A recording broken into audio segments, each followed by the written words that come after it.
चलिए, hello hi, स्वागत है आप सभी का। आज हम मिले हैं स्टूडेंट्स जर्नल की दो केस स्टडी सॉल्व करने जो आईबीएस के जैन एंड फेब एडिशन में स्टूडेंट्स जर्नल के दी हुई है। ठीक है, तो हम सबसे पहले देखते हैं कि भाई इंस्टीट्यूट ने स्टूडेंट्स जर्नल में दिया क्या है। बिकॉज इंस्टीट्यूट का आप अगर स्टूडेंट्स जर्नल देखोगे आपको थोड़ा डर लगेगा, इसलिए मैं बता रहा हूँ। ये इंस्टीट्यूट का स्टूडेंट्स जर्नल है, जैन का एडिशन है। ठीक है, आपको दिखा देता हूँ मैं, आपको यहाँ पे मिल जाएगा। ये जैन का एडिशन है। ठीक है, अब जैन के एडिशन में इन लोगों ने इंडस्ट्री के रिलेटेड बहुत सारी कथा कहानी दी है जो हमको बिल्कुल नहीं देखनी है, because we are interested in case studies. ठीक है, तो आप ये इंडस्ट्री का पूरा जाने दोगे। ठीक है,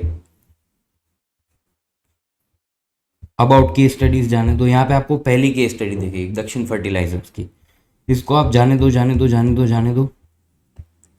फिर ये क्रॉप यील्ड प्राइवेट लिमिटेड की दूसरी केस स्टडी दिखेगी। ठीक है, इसके आंसर्स और इसके क्वेश्चंस भी यहाँ पे केस स्टडी खत्म हो जाती है, इसके बाद कुछ दिया नहीं है। ठीक है, अब इसके रिलेटेड क्वेश्चन और आंसर इन लोगों ने फेब के एडिशन में दिए थे।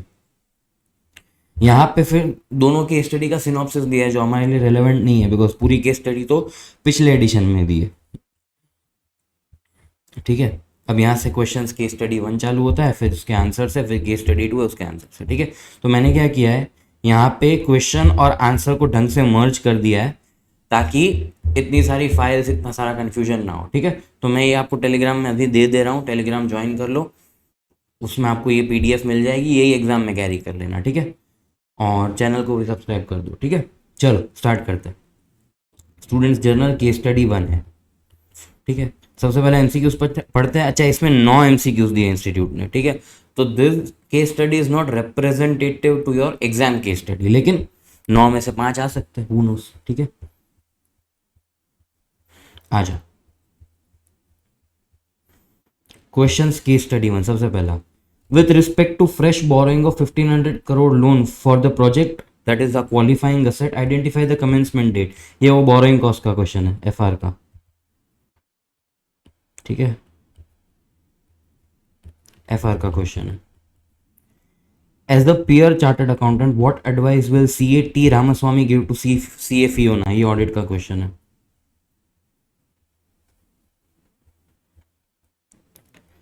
Setting up an in-house ammonia manufacturing plant will provide with which of the following advantages to DFPL? ये SCMP का क्वेश्चन है।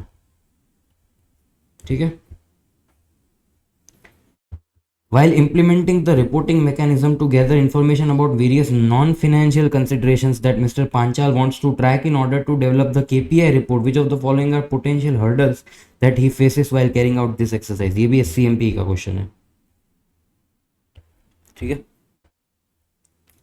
with reference to the activity submitted by Mr. Panchal regarding crop nutrition unit, identify the classification of each activity with their respective categories in the triple bottom line report. Triple bottom line एक एससीएमपी का concept है, अपन short में देख लेंगे, पूरा concept में नहीं करा रहा, बट शॉर्ट में आइडिया दे दूंगा ताकि आपको अगर एग्जाम में आए तो आप मॉड्यूल से भी ढूंढ के लिख सको। With respect to allegations made against CA Fiona, which you are required to select the correct option which indicates whether this is a case of insider trading or not, and if it is a case of insider trading, then the quantum of penalty। ये law का question है, सेबी का। सेबी आपने अगर पढ़ा होगा तो बहुत सारी उसमें पेनल्टी दी गई है। ठीक है, उसका question. Can mister Ajay be reappointed as independent director for another term of 3 years? ये लॉ का क्वेश्चन है, डायरेक्टर्स का। मैं बोला था ना, डायरेक्टर्स में से बहुत लोग पूछते हैं, ये लोग डायरेक्टर्स में से बहुत सारी चीज़ें ये लोग लॉ में पूछते हैं। With reference to professional fees paid to mister K Mistry, which of the following is correct? ये ऑडिट का क्वेश्चन है, ऑडिट या लॉ का देख लेंगे अपन। ऑडिट का भी हो सकता है, लॉ का भी हो सकता है, बट सिंपल क्वेश्चन है, अपन ने अंदर पढ़ा नहीं है इसलिए ऑडिट या लॉ लिखा मैंने। Mr. A. Damodaran, a shareholder of the company, issued a formal letter to the Nomination and Remuneration Committee raising objections to the appointment of Ms. Aditi Singh as independent director. He contended that Ms. Aditi's association with YNE law firm, which is engaged by the company, potentially disqualifies her from being appointed as an independent director under the Companies Act 2013. The committee must now evaluate whether Mrs. Aditi's appointment meets the statutory criteria of independence. Blah blah blah. ठीक है, law का question है। Independent director, वापस directors में से आया। Descriptive questions. Using original cost allocation methodology, calculate the product profitability per KG for each grade as also profitability percentage selling price per kg. ये SCMP का क्वेश्चन है. Using activity based costing, यहाँ पे original cost allocation, यहाँ पे activity based allocation. Calculate product profitability per KG for each grade as also profitability percentage of selling price per KG. ठीक है. Analyse the impact original versus activity based. Justify if Mr. Panchal's opinion that it would be appropriate to revise the incinerator cost allocation since each product has a different impact on the environment is correct or incorrect. देखते हैं. Advise board of directors regarding the procedure to be followed in a Companies Act with respect to borrowing of 1500 crores. Analyze the market valuation of DFPS business based on expected dividend per share of rupees 55, annual growth rate of 5%, required rate of return 10%. What conclusions can be drawn regarding the market's assessment of DFPL's value? ये AFM का question है आपका, ये law का, ये SCMP का. Advise Mr. Venkat Ravi regarding conditions subject to which the special capital expenditures mentioned in the email can be claimed as deduction under investment linked tax incentives by the proposed joint venture company to be set up at Gopalpur, Odisha. ये DT का question. तो बहुत comprehensive सी case study है जिसमें बहुत सारे subjects cover हो रहे हैं. बहुत लंबी केस स्टडी है, इसमें टाइम भी जाएगा, but this you should not skip. Because देखो, ऐसी केस स्टडीज जो इंस्टीट्यूट की पैटर्न से बिल्कुल अगेंस्ट हो, ऐसी एक केस स्टडी एग्जाम में देखने मिल सकती है. बिकॉज इसमें कुछ स्पेसिफिक फॉर्मेट या स्पेसिफिक ट्रेंड थोड़ी है. इंस्टीट्यूट का मजा आया, उसने ये डाल दी. ठीक है. तो you should be very clear about coverage. ऐसी केस स्टडीज फॉर श्योर देख के जानी. ऐसा होप करना है कि ऐसी ना आए, बट आए तो ऐसा नहीं कि आपको कुछ आता ही नहीं. ठीक है, चलो पढ़ते हैं. Dakshin Fertilizers and Petrochem Limited, a leading producer of industrial chemicals, crop nutrition and mining chemicals, stands as a testament to vision and entrepreneurial spirit of its founder, Mr. N. Venkat Ravi, born in October. ये सब पढ़ सकते हो ना तुम. ठीक है, देखते हैं. October 1948 in the modest village of, ये जो भी है, Tirupati, Venkat Ravi displayed a natural acumen for business from an early age. ठीक है. At 18, ये पूरी कहानी उस फाउंडर की दी है. ठीक है, अब पढ़ लेते हैं. We should not skip. He began his career in trade demonstrating an insatiable curiosity, जो भी लिखते हैं ये लोग पता नहीं, and a drive to build something extraordinary. In 1962-64, he established Dakshin Trading Company, a venture through which he quickly gained prominence, earning the nickname the Chemical Architect for his expertise and influence in the chemical market. फालतू topic है, जाने दो, पूरा paragraph फालतू है. Sustained by the success of Dakshin Trading Company, Mr. Ravi expanded into manufacturing, promoting Dakshin Chemicals Private Limited in 75. Under his leadership, the company achieved profitability within 3 years, reinforcing his reputation as a visionary in the chemicals industry. Building on this success, he founded Dakshin Fertilizers and Petrochem Limited in 80s, with an aim to meet the increasing demand for industrial and agricultural chemicals across India. Headquartered in Thiruvananthapuram, Kerala, DFPL's main manufacturing facilities in Ellore, Ernakulam, along with the additional plants in Dahej, Hisar and Brahmpur. ठीक है, अब थोड़ा बहुत उन लोगों ने company का manufacturing कहाँ कहाँ है वो देख. अगर आप लोग ये नहीं पढ़ पा रहे हो तो अपना वो PDF खोल लेना. इससे ज़्यादा मैं जूम करूँगा तो फिर मैं खुद नहीं पढ़ पाऊँगा. बिल्डिंग ऑन दिस सक्सेस, ठीक है, these facilities produce specialty products that serve critical sectors in the Indian economy, including agriculture, pharma, mining and infrastructure. The units in Hisar and Brahmpur are currently small-scale units. The board of DFPL decided to set up these units in order to have a pan-India presence. मतलब 2 छोटे-छोटे units है, लेकिन हमारी pan-India presence करने के लिए हमने वो establish की है. In the coming years, DFPL plans to deepen its market presence in the northern and eastern India. As and when this is achieved, the scale of production of these units will be ramped up to cater for the increased demand. ठीक है. The board felt that this ramping up of capacity will be easier if there is an already a plant. मतलब जहाँ पे plant है वहाँ पे capacity बढ़ाना easy है compared to setting up a whole new plant. सब बोल रहे हैं, ठीक है. Venkat Ravi's long-term aspirations continue to guide DFPL's business strategy and operations. The company is committed to leadership in chemicals and agricultural nutrients, underpinned by a dedication to excellence and sustainability. DFPL's vision to become a leader in chemicals and agri-nutrients reflects its emphasis on sustainable growth, aligning closely with India's rapid development in key sectors such as agriculture and infra. With the mission to manufacture and deliver sustainable chemicals and agri-nutrients, DFPL aims to be a trusted partner for industries that drive India's growth. Through these foundational values, the company continually strives to be profitable growth while remaining committed to sustainable future, honoring Venkat Ravi's legacy of foresight, determination, excellence. क्या क्या फायदा है, क्यों कथा सुना रहे हो? At a recent board meeting convened to discuss company strategic decision, Mr. Venkat Ravi, the chairman of DFPL, addressed the board members, sharing his insights on the challenges and opportunities faced by the company. इसमें एक paragraph काम, ठीक है? वो क्या बोल रहा है, जो चेयरमैन है वो अपने बोर्ड को क्या बोल रहा है वो इस पैराग्राफ में? The financial year 24 and 25 have been among the most volatile on record. Volatile मतलब प्रॉफिटेबिलिटी नहीं, बट बिजनेस बहुत वॉलेटाइल रहा. All of our raw material inputs saw an unprecedented hike due to global uncertainties, forcing us to raise the price of all our finished goods. मतलब वैसा बोल रहा है कि हमारे आरएम की कॉस्ट बढ़ गई, उसकी वजह से हमको एफजी की कॉस्ट बढ़ानी पड़ी. Fortunately, despite these price hikes, to offset the increase in our raw material costs, there have been no impact in the demand of our products from any of the core sectors and markets. The robust domestic demand, despite high prices, is driven by the growth of sectors that are critical to the Indian economic growth story. Our revenues have touched 12,000 crores for FY25. वैसा बोल रहा है कि India grow कर रहा है इसलिए हमने प्राइस बढ़ाई तो भी डिमांड बढ़ी. क्यों? क्योंकि हर सेक्टर में ग्रोथ हो रहा है, ऐसा बोल रहा है. And profits are expected to increase by 60% compared to previous year. The final results will be soon made available to you and statutory auditors, FRP and company. We look forward to strong results and hopefully propose a good dividend payout to our shareholders. At the same time, volatility requires us to remain agile and resilient. Agile मतलब swift, मतलब जो भी conditions आ रही है उससे adaptable. ठीक है? Ammonia, a nitrogen and hydrogen compound, is a key ingredient and critical raw material for each of our business segments. मतलब ammonia हमारे critical raw material है. The availability of ammonia is not a constraint, as we import it primarily from Middle Eastern countries. However, due to various factors, the global geopolitical uncertainties, the price of this commodity has fluctuated drastically from USD 150 per metric ton to 750 per metric ton on a FOB Middle East basis. मतलब ऐसा बोल रहा है कि ammonia की availability problem नहीं है, ammonia है अवेलेबल, लेकिन उसकी प्राइस 150 पर मेट्रिक टन से 750 तक पहुंच चुकी है एक बार. ठीक है, तो बहुत वोलेटाइल प्राइस है इसका.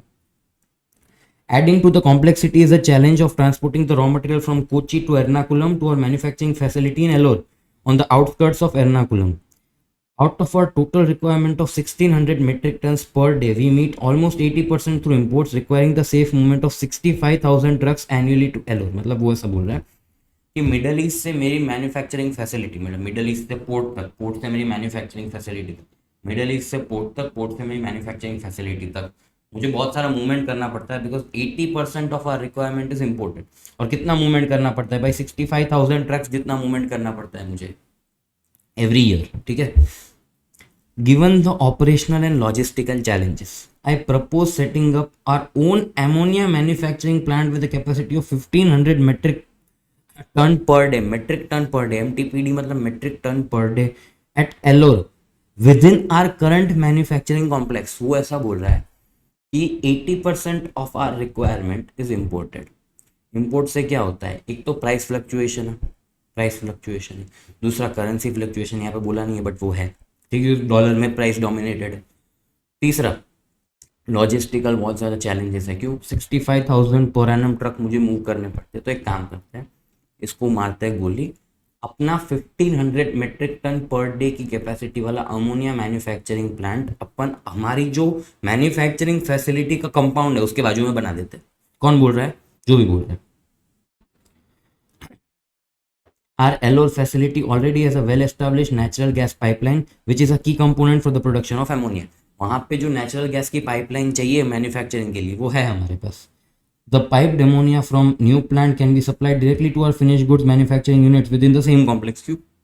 बाजू बाजू में फैक्ट्री है तो सीधा वहीं पे सप्लाई कर दूँ. Having our own ammonia manufacturing unit will make us more resilient and mitigate the risk associated with the supply of this key raw material. Our forex saving due to import substitution, मैंने बोला था ना USD में price denominated है, would potentially reach 17,000 crores over the next 10 years. मतलब ये जो forex savings है, हम यूएसडी में मंगाते हैं तो फॉरेक्स सेविंग से हमारा 17,000 करोड़ रुपए बचेगा. 17,000 करोड़ रुपए बचेगा अगले 10 सालों में. Direct supply to our finished goods manufacturing facility will also help to reduce storage, transportation and logistic cost. सही है, 65,000 ट्रक जितना मेरा कॉस्ट बच जाएगा. Freight cost savings alone would amount to 4,500 rupees per ton.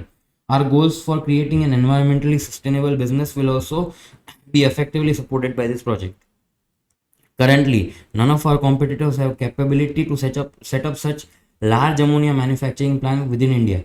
Therefore, in times of supply uncertainties, volatility, increased pressure on margins, it is prudent to commence this project as soon as possible. The initial capex will be 2,000 crore. मतलब ऐसा बोल रहा है simple, ये paragraph ऐसा बोल रहा है कि भाई हमको इंपोर्ट करने में बहुत ज़्यादा कॉस्ट होती है, बहुत सारा लॉजिस्टिकल चैलेंजेस होता है, तो एक काम करते हैं, इसका मैन्युफैक्चरिंग अपन खुद करते हैं, ठीक है, हमको प्राइस बेनिफिट मिलेगा, हमको ये मिलेगा, हमको वो मिलेगा. लेकिन मेन लाइन है कि भाई इसमें हमको 2,000 करोड़ रुपए का केपेक्स करना पड़ेगा, 2,000 करोड़ रुपए का केपेक्स करना पड़ेगा. ये पूरा पढ़ने का सार एक ही है कि 2,000 करोड़ रुपए का अपन को केपेक्स करना पड़ेगा, ठीक है. The board of directors of the company, through a resolution passed in the meeting, decided to borrow additional sum of 1,500 crores from the company's bankers by following due procedure as per Companies Act 13. मतलब जो 2,000 का capex अपन को करना है उसमें से 1,500 करोड़ अपने borrowed fund होंगे, तो 500 करोड़ ओन फंड्स होंगे, ठीक है. These funds will be used to set up the proposed ammonia manufacturing unit. Following the board's approval of this borrowing, DFPL approached FRP and company, the statutory auditors, to have a prospective financial information examined. देखो आपने सुना होगा कि अगर bank से बड़ी loan चाहिए तो उनको प्रोस्पेक्टिव एफएस सबमिट करने पड़ते हैं, प्रोजेक्शन सबमिट करने पड़ते हैं कि इस लोन को आप कैसे यूटिलाइज करोगे, इसका रीपेमेंट आप लोग कैसे करोगे, इसका डेट सर्विसिंग मतलब क्या बोलते हैं इंटरेस्ट कैसे आप लोग पे करोगे वगैरह वगैरह. तो जो कंपनी है वो अपने ऑडिटर के पास गई कि हमने प्रोस्पेक्टिव फाइनेंशियल इन्फॉर्मेशन बनाई, आप इसको एग्जामिन करके दो. This examination will add credibility to the company's application when they approach bankers for the additional loan. जैसा मैंने बताया, Y&E law firm, a boutique legal practice based on Ernakulam, has been appointed to ensure compliance with the necessary regulatory requirements of the project. मतलब हमने auditor को बोला कि आप मुझे प्रोस्पेक्टिव फाइनेंशियल स्टेटमेंट्स देख के दो, हमने Y&E को बोला कि आप मुझे लॉ का कंप्लायंस इंश्योर करके दो, मतलब कंपनीज एक्ट 13 का कंप्लायंस करके दो, ठीक है. With the annual turnover of less than 1 crore. कौन है ये लेस देन 1 करोड़ का टर्नओवर किसका है? Y&E लॉ फर्म का. The firm has earned a strong reputation for its expertise in corporate law, regulatory compliance, and dispute resolution. Despite its modest size, Y&E is known for delivering high-quality, client-focused legal solutions, making a trusted choice for complex assignments. The firm successfully completed its required compliances within 30 days for a consolidated fee of 10 lakhs. मतलब DFPL ने Y&E को 10 लाख रुपये fees पे की, क्या बोल रहा हूँ मैं, 10 लाख रुपीस फीस पे की, ठीक है. Cool. CA Fiona, proprietor of FRPN company. FRPN company कौन है? अपना ऑडिटर है. is uncertain whether she can get involved in the examination of prospective financial information to be submitted to DFPL's banker relating to 1,500 crore. She seeks opinion of her peer chartered accountant CA T Ramaswamy on this matter. मतलब ये जो auditor को बोला है क्या उनके prospective financial statements को examine करके दो, तो ऑडिटर सोच रहा है कि मैं ये कर सकता हूँ या नहीं, ठीक है. तो उसने अपने कलीग को पूछा, तो हमको जवाब देना है कर सकती है, ठीक है. And the additional loan of 1,500 crores has been sanctioned by the company's bankers. Below are the some key dates related to the new borrowing of 1,500 crores for the project. ठीक है. 1 May 24 को DFPL started incurring loan interest. मतलब 1 May को आपका loan disburse हो गया, ऐसा सोच लो, क्योंकि उस दिन से इंटरेस्ट लगना चालू हो गया. तो जिस दिन डिसबर्स होता है उसी दिन से इंटरेस्ट लगना स्टार्ट होता है जनरली. 1 जून को टेक्निकल साइट प्लानिंग कमेंस्ड. 15 जून को DFPL started incurring expenditure on the project. मतलब हमने यहाँ पे पेपर पे प्रोजेक्ट की डिज़ाइन की और यहाँ से हमने 15 जून को इस पे काम स्टार्ट किया और 1 अगस्त को कंस्ट्रक्शन वर्क स्टार्ट हुआ. मतलब इनकरिंग एक्सपेंडिचर मतलब इन लोगों की फी भी पे की होगी और कंस्ट्रक्शन स्टार्ट हुआ था 1 अगस्त को, ठीक है. तो अभी बोरोइंग्स प्लस डेट आई तो मैंने ऐसा लिखा कि बोरोइंग कॉस्ट का क्वेश्चन हो सकता है, ये मेरी मैं जब पढ़ रहा था तब देख रहा था। ठीक है, यहाँ तक आपका केस स्टडी का अभी पढ़ना ही चल रहा है, तो बहुत लंबी केस स्टडी है। At the end of August 24, as project construction began, Mr. Ravi shifted his focus to strategic aspects within the company's existing business operation. बस अब बोल रहा है कि हमने नया ऑपरेशन तो बना दिया, जो बिजनेस ऑलरेडी चल रहा है उस पर भी तो ध्यान दो। He requested that he requested that the heads of various manufacturing units, that is industrial chemicals, crop nutrition and mining chemicals, conduct an in-depth analysis of their business performance. मतलब वैसा बोल रहा है कि मेरे जितने भी मैन्युफैक्चरिंग यूनिट्स के हेड्स है वो एक इन डेप्थ एनालिसिस करो अपने बिजनेस का। ठीक है, the goal is to identify measures that will help DFPL to establish a sustainable business model. This includes evaluating whether the selling price and cost of each product are appropriate to support long term profitability and competitiveness. मतलब एक बार in depth analysis करो अपने business का कि business में चल क्या रहा है। ठीक है, mister Panchal, head of the crop nutrition business, began analyzing his unit's financial and environmental data, focusing particularly on the fertilizer production.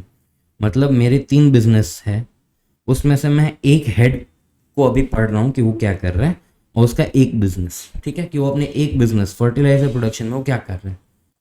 The crop nutrition manufactures 2 main types of fertilisers, A and B. Crop nutrition units manufactures A and B, priced at 560 and 800 per kg respectively. During production, both products passed through 3 cost centers, CC1, CC2, CC3. मतलब मैं 2 product बनाता हूँ, एक का price है 560, एक का price है कितना 800, और वो तीनों जो प्रोडक्ट्स है वो 3 कॉस्ट सेंटर से गुजरते हैं, C1, C2, C3. ठीक है, the direct material cost per kg of fertiliser totals to 600, divided as follows: 180 in C1, 240 in C2, 180 in C3. Additionally, direct labor cost amount to 400, 120 in C1, 160 in C2, 120 in C3. The cost allocation between A and B fertilizers varies by cost center. CC1 30% of cost are assigned to A, 70% to B. CC2 cost are split equally. CC3 the allocation ये यहाँ पे institute ने कुछ mistake की थी, वो अपन highlight करेंगे, mirrors को काट देना अभी. In CC3 30% to grade A and 70% to grade B. मतलब सिंपल ध्यान दो ये डेटा क्या बोल रहा है. प्रॉफिट कैसे आएगा? सेलिंग प्राइस माइनस CC1 का कॉस्ट, CC2 का कॉस्ट, CC3 का कॉस्ट. लेकिन एक प्रोडक्ट नहीं है सर, हमारे पास 2 प्रोडक्ट है, तो इन 2 प्रोडक्ट में CC1, CC2 और CC3 का अलोकेशन कैसे होगा? तो अलोकेशन के परसेंटेजेस दिए. अलोकेशन परसेंटेज क्या बोलता है? CC1 के कॉस्ट कैसे अलोकेट होता है? 30%, 70%, 30-70. CC2 के इक्वली होते हैं. CC3 के कैसे होते हैं? 30%, 70%. ठीक है, तो हम जब प्रॉफिटेबिलिटी निकालेंगे तब सेलिंग प्राइस रखेंगे, CC1 का टोटल कॉस्ट ले लेंगे, फिर उसको स्प्लिट कर देंगे, CC2 का स्प्लिट कर देंगे, CC3 का स्प्लिट कर देंगे, और फिर कंट्रीब्यूशन निकाल देंगे. ठीक है, तो ऐसा बोल रहे हैं. Recently, Mr. Panchal encountered the concept of EMA, Environmental Management Accounting, and recognized the importance of incorporating environmental cost into pricing. Given the oligopolistic nature of the Indian fertilizer market, he saw this as a strategic advantage. His further analysis revealed that overheads of 300 per kg include incinerator cost of 180 per kilogram necessary for disposing the solid waste generated during the production. देखो बात, आप लोग जब traditional costing follow करते हो तब सारे overheads को क्लब कर देते हो, जितने भी ओवरहेड्स. लेकिन आप जब specialised cost management technique use करते हो, जैसे एक्टिविटी बेस्ड हो गया, एनवायरमेंटल मैनेजमेंट हो गया, उसमें आप ओवरहेड्स को बांटते हो और उस ओवरहेड को कॉस्ट ड्राइवर के हिसाब से आप अलोकेट करते हो, कॉस्ट ड्राइवर के हिसाब से. तो एनवायरमेंटल मैनेजमेंट अकाउंटिंग में भी कुछ ऐसे ही होता है. जितनी भी एनवायरमेंटल रिलेटेड कॉस्ट होती है, उसको आइडेंटिफाई किया जाता है सेपरेटली और उसके कॉस्ट ड्राइवर में अलोकेट किया जाता है. EMA का कंसेप्ट बता दूंगा शॉर्ट में. यहाँ पे ये क्या बोल रहा है वो मैं आपको बताऊँ. तो वैसा बोल रहा है कि टोटल ओवरहेड कॉस्ट है 300 पर किलोग्राम, एडिशनल एक्सपेंसेस ऑफ 300 पर किलोग्राम है ना यहाँ। इन 300 में से 180 की जो कॉस्ट है, 180 की जो कॉस्ट है उसका क्या स्टोरी है? Grade A and grade B have different environmental impacts. Grade A produces 6 tons of waste annually and grade B generates 9 tons of waste annually. देखो, आप अगर ट्रेडिशनल कॉस्टिंग करते तो आप ये जो 180 का कॉस्ट है इंसिनरेटर का, इंसिनरेटर मशीन मतलब जो मशीन आपका जो वेस्ट है उसको प्रोसेस करके डिस्पोज करने में काम आती है। अगर आप ये ट्रेडिशनल कॉस्टिंग फॉलो करते तो आप ये 180 को इक्वली डिवाइड करते दोनों में। कौन से दोनों में? ग्रेड ए और ग्रेड बी में। लेकिन ग्रेड ए और ग्रेड बी का जो वेस्ट जनरेशन है वो अलग अलग है। ग्रेड ए जो है वो कम वेस्ट जनरेट करता है, ग्रेड बी ज़्यादा वेस्ट जनरेट करता है। तो मतलब ये जो 180 का कॉस्ट है ये यहाँ पे कम और यहाँ पे ज़्यादा अलोकेट होना चाहिए। Correct? Mr. Panchal believed it would be appropriate to adjust the incinerator cost allocation to better reflect each product's environmental impact, while remaining overheads of 120 per kilogram will be continued to be equally shared between A and B। मतलब देखो, मैंने जो 300 के overheads थे यहाँ पे देखिए, 300 के ओवरहेड्स है, ठीक है, उसमें से 180 को मैंने अलग से अलोकेट किया, 120 को मैंने इक्वली अलोकेट किया, 60-60। अब इसको मैं ए एंड बी में अलोकेट करूंगा in the ratio of waste production.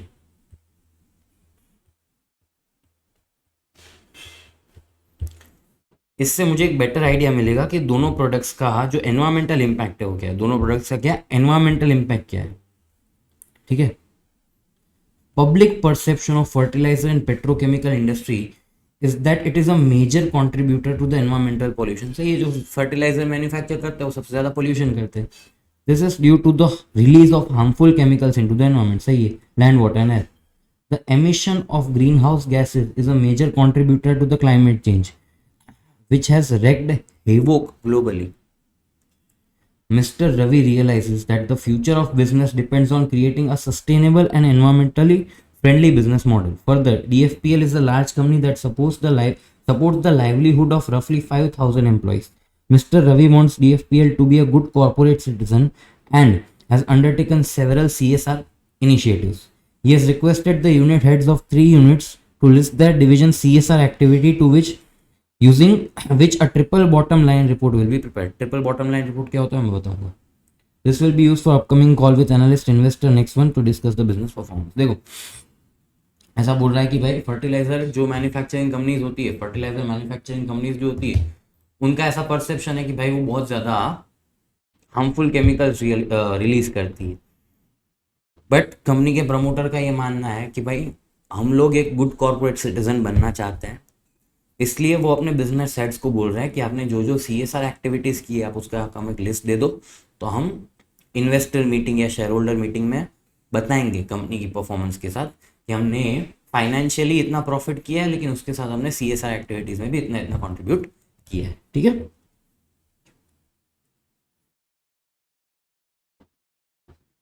Mr. Panchal, head of crop nutrition units, has undertaken series of initiatives aligned with DFPL's ethical and environmental goals. Firstly, he ensured due diligence within the supply chain to confirm vendors adhere to ethical labor practices. देखो, जो बड़ी companies होती है, ठीक है, वो अपने जो वेंडर्स होते हैं, वेंडर्स उस पर एक लेवल का कंट्रोल रखते हैं। देखो, जिसकी परचेसिंग पावर ज़्यादा होती है वो अपने वेंडर्स पे कंट्रोल कर सकता है। ठीक है, तो ऐसा बोल रहा है कि भाई ये जो वेंडर्स है, ये वेंडर्स है, इनकी जो लेबर प्रैक्टिसेस है वो अगर अच्छी नहीं है तो हम उनके साथ कॉन्ट्रैक्ट नहीं करेंगे। मतलब हम सिर्फ उन वेंडर्स के साथ कॉन्ट्रैक्ट करेंगे जिनकी लेबर प्रैक्टिसेस अच्छी है। इसके लिए हमको कैसे पता चलेगा कि उनकी जो लेबर प्रैक्टिसेस है वो अच्छी है या नहीं? इनका ड्यू डिलिजेंस करवा के, ड्यू डिलिजेंस मतलब वो फाइनेंशियल ड्यू डिलिजेंस नहीं, ठीक है, हम जस्ट इंक्वायरी करेंगे उनके जो यूनिट्स पे, हम एक बार चक्कर मार के आएंगे कि भाई इनकी प्रैक्टिसेस कैसी है। ठीक है। Upon discovering instances of unethical practices including non-payment of wages and hazardous working conditions with 2 vendors, he promptly terminated their services and onboarded alternate vendors. मैंने बोला ना, जिनकी प्रैक्टिसेस अच्छी नहीं होती उनके साथ हम काम नहीं करते। ठीक है।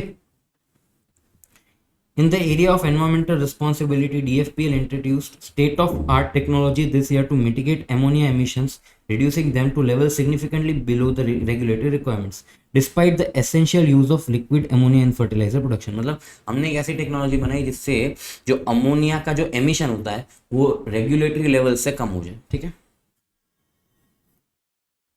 Additionally, during the financial year 25, approximately 1600 crores, accounting to 40% of turnover from crop nutrition unit, was generated from environmentally friendly fertilizers.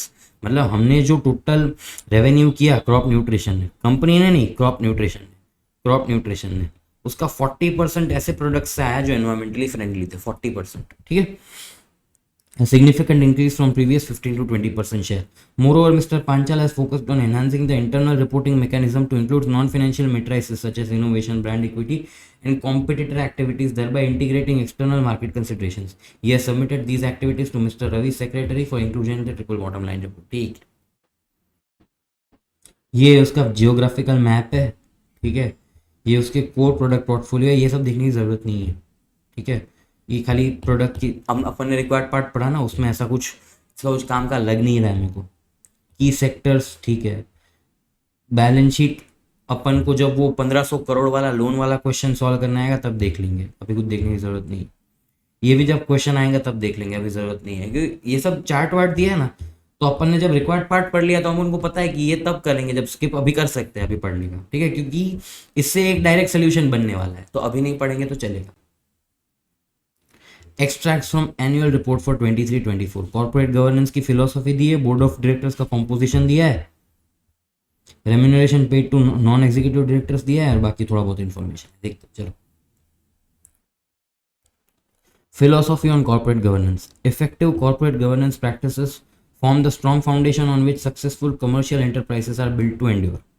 The company's philosophy on corporate governance involves overseeing business strategies while ensuring fiscal accountability, ethical corporate behavior, fairness to stakeholders including employee, investor, customer, regulator, suppliers and society at large. देखो stakeholder और shareholder, stakeholders में बहुत सारे आते हैं, shareholders में जो company के ओनर आते हैं वो आते हैं। Strong leadership and effective corporate governance practices have always been hallmarks of the company. ठीक है। BOD. The composition of company's board of directors reflect a commitment to diversity and exemplified by its balanced, independent structure. The board includes a well-proportioned representation of executive, non-executive, and independent directors, strengthening the company's organizational capabilities. Each board member has been carefully selected to provide a valuable blend of expertise, experience, oversight, and security, all aimed at enhancing the company's overall effectiveness. देखो इसमें से ना specific एक दो MCQs आए, किसमें से, board of directors में से, तो हम जब वो एमसीक्यूज देखेंगे ना तब इसका भी कॉम्पोजिशन देख लेंगे। अभी सिर्फ एक बार घुमा लेते हैं। वेंकट रवि चेयरमैन है, ये कोई है अंग्रेज, साहिल पारेख डायरेक्टर फिनेंस, सी कमिंस NED, के मिस्त्री, अजय भूषण। देखो यहाँ पे एक 1 दिया गया है, इसमें कोई कमेंट दिया है तो ये पढ़ लेते हैं,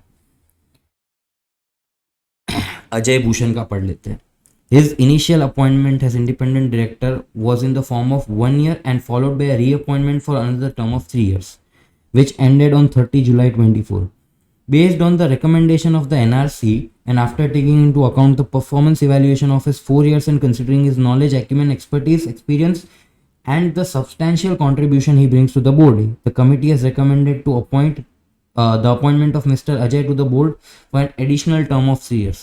If the proposal is accepted as per applicable laws and regulations, Mr. Ajay will be 67 of the age by the completion of his third term. देखो हम वही पढ़ रहे हैं जहाँ पे कोई कमेंट है, ठीक है, तो आपको ऐसे भी देखना चाहिए। देखो यहाँ पे कोई कमेंट है तो वो देख लो, ठीक है, ये इसमें कोई कमेंट नहीं है, इसमें कोई कमेंट नहीं है, हाँ ये इसमें कोई एक कमेंट है, ठीक है, 2 and 3, okay.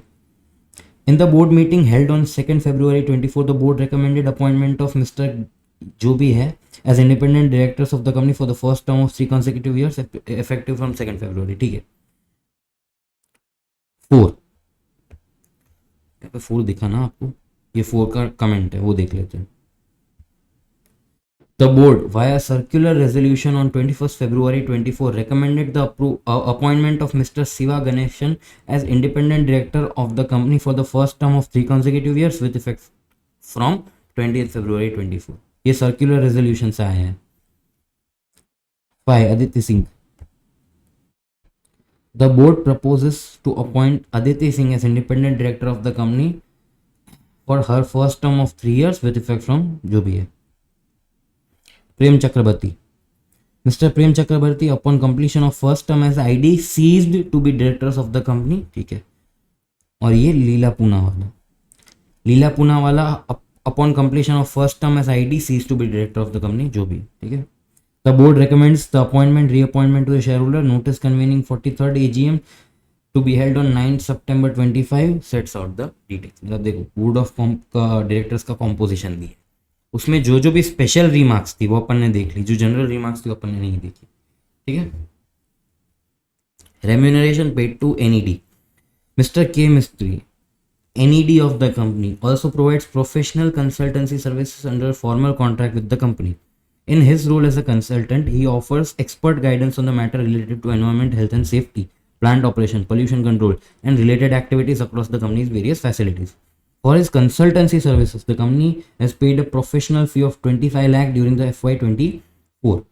Mr. Mistry's insights are instrumental in supporting the company's commitment to safe, compliant and sustainable operation. ठीक है, मतलब एक नॉन एग्जीक्यूटिव डायरेक्टर जो है वो हमको अदर सर्विसेज भी देता है. कोई एक मेल कम्युनिकेशन है वो देखते हैं. ठीक है. Gaspro India limited, our main supplier, our मतलब DFPL का, of natural gas, plans to set up a LNG receipt facility at Gopalpur Port, Odisha. Our crop nutrition unit at Brahmpur already receives natural gas from GIL's unit at Paradip, Odisha. Now that GIL plans to set up its facility in Gopalpur, our ability to scale up operations on the east coast will become easier. देखो मेरा एक supplier है, वो एक plant तो है ही उसका, ठीक है, जिससे अपन को बेचता है माल. ठीक है. वो एक और प्लांट बना रहा है जिससे अपन उससे खरीदी करेंगे. मतलब हमारा जो ऑपरेशन स्केल अप करने का जो कैपेबिलिटी है वो बढ़ जाएगा, ऐसा बोल रहे हैं. We have made a significant market penetration for our crop nutrition products in Odisha and northern belt of Andhra Pradesh.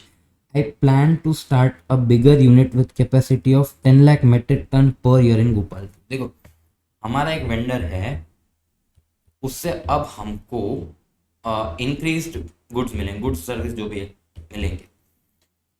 हमारे पास डिमांड है. क्या है हमारे पास डिमांड है, तो एक काम करते हैं ना, यहाँ पे एक हायर कैपेसिटी वाला प्लांट एस्टेब्लिश करते हैं. कौन बोल रहा है, कोई भी बोल रहा है. ठीक है, कंपनी बोल रही है. This unit will be exclusively manufacturing fertilisers only. Since this will be our biggest venture in fertilizers, the new facility in Gopalpur will be created as a separate entity. It will be a company as a JV between DFPL and Greenspan GmbH, a reputed fertilizer company based in Germany. मतलब यहाँ पे हम एक बहुत बड़ा venture कर रहे हैं. ठीक है, तो इसको एक सेपरेट लीगल एंटिटी की तरह इनकॉर्पोरेट करेंगे as a JV between a German company and our company. ठीक है. This will enable CYPL to achieve the scale of production that is required to get the benefit of cost economies of scale. The profitability of this unit will be driven significantly by the cost efficiencies due to economies of scale that we can achieve by operating at large scale. The Brahmpur facility will no longer be required and will be shut down. देखो एक नई facility मैं create कर रहा हूँ तो जो पुरानी वो बंद कर दूंगा. Therefore, I plan to shift some of our existing machinery from Brahmpur facility to the proposed facility of Gopalpur. The value of second-hand machinery so transferred will be 45 crores, 15% of the total plant and machinery required at the new facility. मतलब ये जो 45 करोड़ की मैं plant and machinery वहाँ पे भेज रहा हूँ, कौन से पुराने यूनिट जो बंद हो रहे हैं वहाँ से नए यूनिट पे, it will be 15% of total of the new. मतलब ये 15%, 45 crore represents 15%. Simple. Greenspan GmbH also plans to transfer some of its plant and machinery to the Gopalpur facility. These machineries have the latest technology and will have a larger processing capacity, much more than we have or can build domestically or buy in India. ठीक है. However, these are also second-hand machineries that was used by a subsidiary of Greenspan GmbH within its facility in Germany. मतलब हम 45 करोड़ की पुरानी machinery भेज रहे हैं और जर्मन कंपनी वो भी अपनी पुरानी मशीनरी भेज रहा है. कहाँ पे, ये जो नई फैसिलिटी है वहाँ पे. ठीक है. The new company in Gopalpur will be importing this machinery from the German subsidiary valued at 120 crore, 40% of the total plant and machinery capacity. मतलब 45 करोड़ जो 15% रिप्रेजेंट करता है वो इंडिया की सेकेंड हैंड है, और 120 करोड़ जो दूसरी 40% रिप्रेजेंट करता है वो जर्मनी की सेकेंड हैंड मशीनरी है, सेकेंड हैंड मशीनरी। बात समझ में आई? These machineries have been used only by the German subsidiary of Greenspan GmbH and by no other entity, whether in Germany or in India. ठीक है. In addition, we are in talks to acquire industrial land of 100 crores at Gopalpur. The project planning has not been finalized and it is in the nascent stage. At the same time, I need some advice regarding taxation angle. अब आ गया, देखो अपना काम आ गया। इतनी बड़ी कथा कर ली इन लोगों ने, अपना काम तो यही है भाई। अपन तो क्या है, वो है क्या बोलते हैं, मुंशी है, अपन को तो यही आता है tax wax. I recall that as per Income Tax Act 1961, the companies are eligible to claim certain investment-linked tax incentives for specified businesses. Please advise with the point of view of income tax क्या deduction मिलेगा, ठीक है। अब एक news report का article दिया है, अब इनसाइडर ट्रेडिंग वर्ड यूज किया है, और इनसाइडर ट्रेडिंग का एक एमसीक्यू अपन ने देखा है इसलिए अपन ये देख रहे हैं, बाकी न्यूज आर्टिकल्स ज़्यादा मैं नहीं देखता, बिकॉज अगर कोई क्वेश्चन है तो ही देखो, बाकी मत देखो, ठीक है। The SEBI today initiated an inquiry against CFO अपने audit firm की partner, the proprietor of FRP and company, a reputed chartered accountants firm in Mumbai, is the statutory auditor of DFPL, a listed company. The allegation is that CFO was privy of DFPL's plan to open an ammonia manufacturing unit with its manufacturing complex in Ellore. अपन ने जो ammonia manufacturing unit बना रहे हैं उसकी information किसके पास थी? Auditor के पास। In March 24, the company had even approached her services to help avail loan facility from its bankers.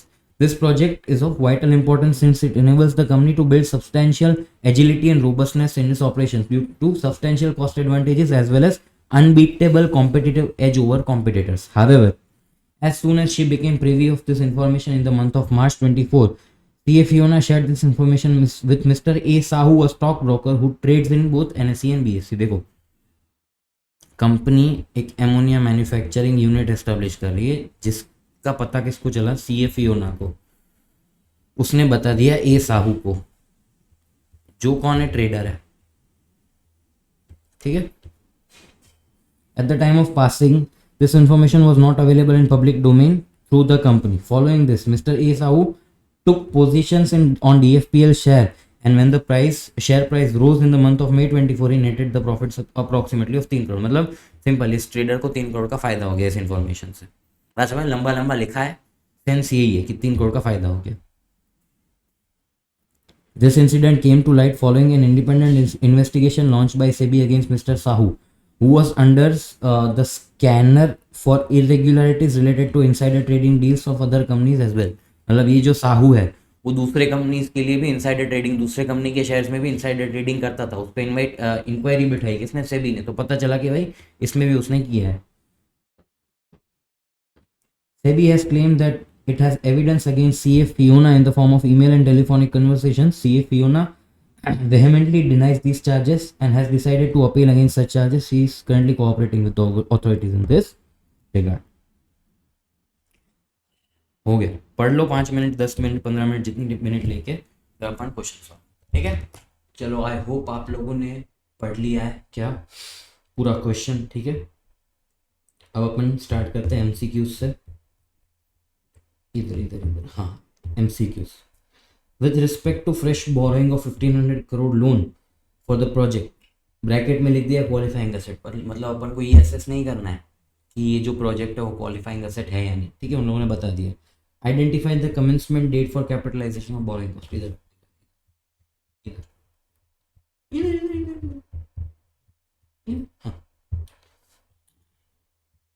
इंडेस 23 बोलता है। कौन बोलता है? Ind AS 23। Conditions for capitalisation of borrowing cost, 3 condition. सबसे पहला, एक्सपेंडिचर फॉर कंस्ट्रक्शन और acquisition of qualifying asset has started, मतलब आपने खर्चा करना स्टार्ट कर दिया। किस पे? एक्विजिशन या कंस्ट्रक्शन पे। किसकी? क्वालिफाइंग एसेट की। दूसरा, borrowing cost has been incurred, मतलब आपने इंटरेस्ट कॉस्ट इनकर करना स्टार्ट कर दिया। इंटरेस्ट कॉस्ट आपने इनकर करना स्टार्ट कर दिया। और तीसरा, activities for preparation of qualifying asset has started, मतलब आपने क्वालिफाइंग एसेट बनाने के लिए जो एक्टिविटीज होती है वो स्टार्ट कर दिया। अच्छा, यहाँ पे आ जाओ। 1 मई को DFPL started incurring loan interest, मतलब ये कंडीशन उन लोगों ने 1 मई को सेटिस्फाई की, ये वाली। टेक्निकल साइट प्लानिंग कमेंस्ड 1 जून को उन लोगों ने ये वाली कंडीशन सेटिस्फाई की, ये वाली। DFPL स्टार्टेड इनकरिंग एक्सपेंडिचर 15 जून को स्टार्ट जाके उन लोगों ने ये वाली कंडीशन सेटिस्फाई की। तो तीनों कंडीशंस देखो प्लस लिखा है, मतलब तीनों कंडीशन को सेटिस्फाई करना है। तीनों कंडीशंस कंपनी ने किस डेट को सेटिस्फाई की? 15 जून को। तो आपका जो date of commencement of capitalisation है वो क्या होगा सर? वो क्या होगा? 15 जून। ठीक है, okay cool. As a peer chartered accountant, what advice will CA T Ramaswamy give to CA Fiona? यहाँ पे आ जाओ। CA Fiona को कंपनी ने क्यों अप्रोच किया था कि भाई हमको 1500 करोड़ का लोन चाहिए, इसके लिए हमने प्रोस्पेक्टिव फाइनेंशियल स्टेटमेंट्स बनाया है, आप उनको चेक करके दो। तो 3 कंडीशन में एक CA can be associated with prospective financial information. 3 condition. सबसे पहला, CA can be associated with prospective financial information if he should not vouch for the accuracy of forecast। देखो ध्यान दो, कंपनी ऐसा बोलती है कि मेरा रेवेन्यू 1000 करोड़ है, ठीक है, अगले साल 20% ग्रोथ होगा, उसके बाद 30% ग्रोथ होगा, उसके बाद 40% होगा, उसके बाद 50%। तो ये तो फ्यूचर का ग्रोथ कंपनी प्रेडिक्ट कर रही है। अच्छा, क्या ये 20, 30, 40% पे CA बोल सकता है कि हाँ कंपनी सही बोल रही है? नहीं बोल सकता। CA can not vouch for accuracy of the forecast. CA इतना बोल सकता है कि जो आज के रिजल्ट है वो सही है और जो बाकी के फोरकास्ट है वो एरिथमेटिकली सही है, और कुछ नहीं बोल सकता। ये 20, 30, 40% एक्यूरेट है, CA बोल सकता है? नहीं बोल सकता। वो क्या कर सकता है भाई? Ensure arithmetical accuracy, include sources of information in the basis of preparation. जब वो अपनी रिपोर्ट देगा तब जो भी इंफॉर्मेशन सोर्सेस उसने एग्जामिन किए उन सोर्सेस को अपने बेसिस ऑफ प्रिपरेशन में देगा और मेजर अजम्पशंस भी वो बताएगा। कौन? CA। तब जाके वो CA can be associated with the prospective financial information. सबसे मेन पॉइंट है ये, he should not associated himself, he should not associate himself or he should not vouch for the accuracy of the forecast। Institute का क्या answer है यहाँ पे देखते हैं। CA Fiona can accept the assignment। CA Act 1949 does not preclude a chartered accountant from being associated with the prospective financial information as long as it does not vouch for the accuracy of forecast। Vouch for the accuracy of forecast। Moreover, she should clearly indicate in her report the sources of information, basis for forecast and major assumption made in arriving at the। मतलब देखो ये चीज तो उसको करनी ही नहीं है। क्या? Vouch for accuracy of forecast. अपने रिपोर्ट में ये सब बता देना ताकि आप पे उंगली ना उठे। आप मतलब कौन? चार्टर्ड अकाउंटेंट पे उंगली ना उठे। कल जाके बैंक वाले आपको पकड़ेंगे कि भाई आप तो बोल रहे थे 20, 30, 40% ग्रोथ होगा, कुछ हो नहीं रहा। तो आप बोलोगे ना कि मैंने कंपनी के जो फोरकास्ट है उसकी एक्यूरेसी को वाउच नहीं किया था, मैंने तो इतना बोला था कि भाई ये चीज अरिथमेटिकली एक्यूरेट है और ये इंफॉर्मेशन सोर्सेस आपको दिए थे, आप देख लें। तो this is a safe guard against the CA। Okay, setting up an in-house ammonia manufacturing plant will provide with which of the following advantages to DFPL? either 4 options है। allows DFPL to use a product differentiation as a strategy since none of the company's competitor have the capability to set up। नहीं, differentiation strategy नहीं है, cost leadership strategy है। तो ये statement तो गलत है। कॉस्ट लीडरशिप ना, अरे भाई मैंने अमोनिया मैन्युफैक्चरिंग प्लांट बनाया, क्यों बनाया? बिकॉज बहुत सारा ट्रांसपोर्टेशन हो रहा था, प्राइस मार्केट में फ्लक्चुएट हो रही थी, US डॉलर मार्केट में फ्लक्चुएट हो रहा था। तो मैंने क्या किया, उसका जो एक प्लांट है वो घर पे बना लिया अपने प्लांट के बाजू में। तो ये तो इससे तो मुझे कॉस्ट लीडरशिप मिल रहा है, मुझे डिफरेंशिएशन थोड़ी मिल रहा है। तो ये this statement is incorrect. Manufacturing critical raw material like ammonia builds resilience with the supply chain management system of DFPL। ये स्टेटमेंट करेक्ट है। allows DFPL to follow cost leadership strategy since manufacturing ammonia in-house result in substantial forex savings in addition to operational cost like storage, transportation, logistics। ये भी statement सही है। Manufacturing a critical raw material like ammonia allows DFPL to pursue a horizontal integration strategy within the supply chain management। नहीं, ये horizontal नहीं है, backward integration। backward integration क्या होता है? कल की वीडियो में बोला था केस स्टडी। backward integration क्या होता है?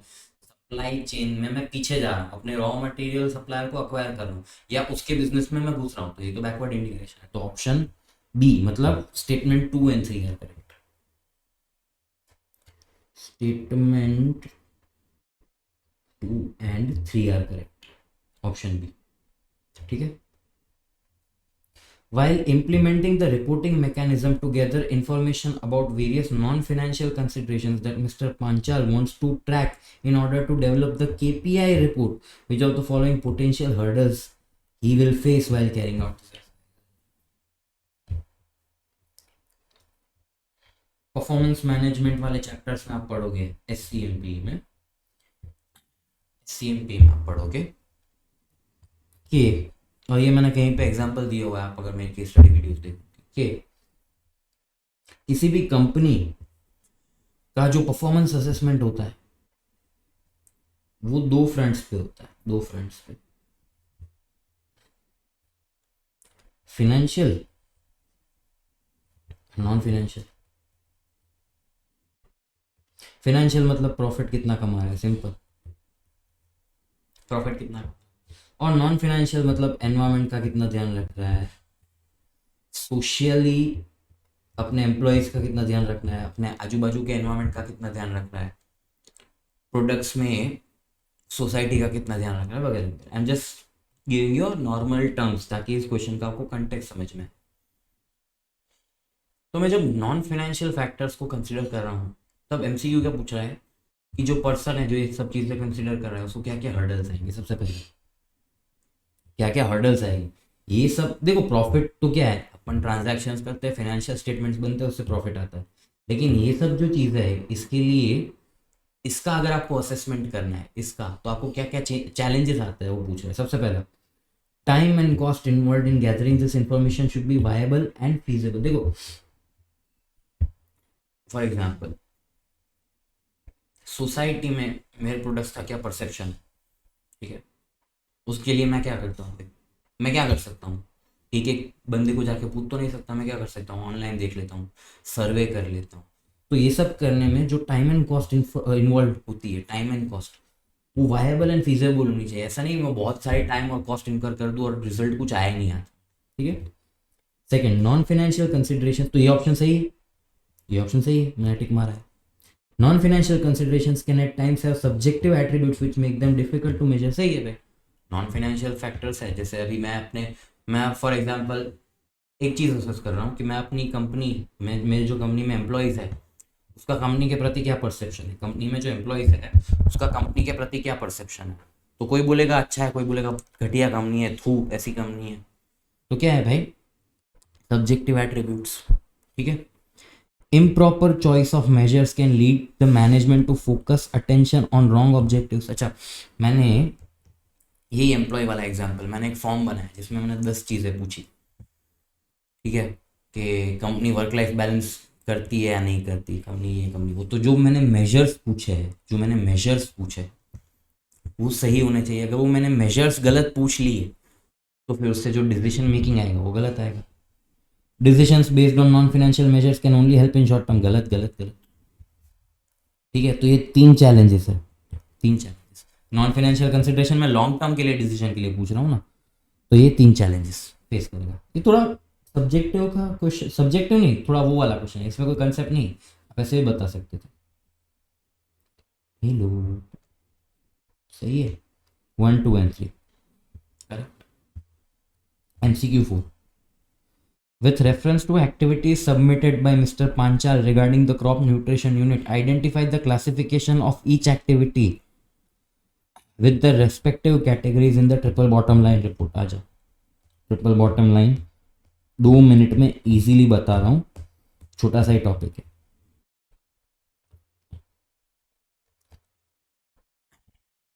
What do you mean by the word bottom line? आपने बहुत इंग्लिश में बोलते हुए सुना होगा, this is the bottom line, this is the bottom line. Bottom line मतलब फाइनल आउटकम, फाइनल रिजल्ट, कि भाई this is the bottom line. इसके आगे अपन कुछ डिस्कस नहीं करेंगे।